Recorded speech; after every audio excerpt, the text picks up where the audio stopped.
السلام عليكم يا المشاهدين ديالي، كي دايرين؟ لاباس عليكم؟ اش اخباركم؟ اليوم بغيت نقدم معكم واحد الكفته رائعه تجي غزاله صحيه، تنطيبوها في الفران. الانسان تتبدلو على يعني الوصفات ديال السردين.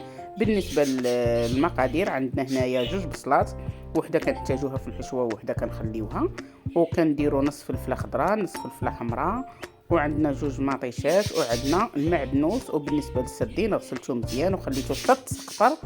ملي كيتسقطر مزيان ما كتبقى فيه حتى قطره ديال الماء عاد باش كنطحنوه.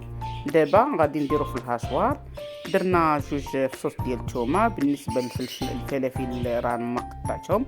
وهذيك عندنا معلقه ديال الشابلوغ وشويه الشحمه. توابل، عندنا شويه الخس بالحبوب، الكمون، التحميره، سكنجبير، سودانيه، والملحه. صافي، وتنديروا جوج معالق ديال الزيت. كنخلطوا الخليط ديالنا مزيان حتى كيتخلط هذاك الشيء كامل.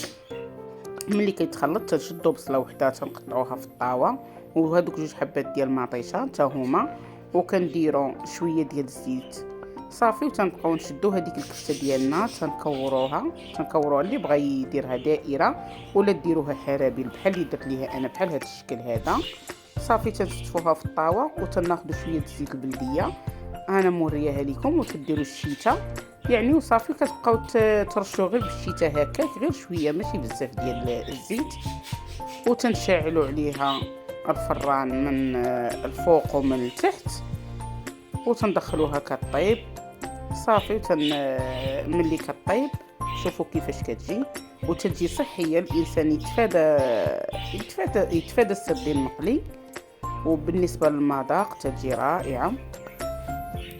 درتها قلت علاش ما نشاركهاش مع المشاهدين ديالي، ما كنبخل عليكم حتى بشي حاجه.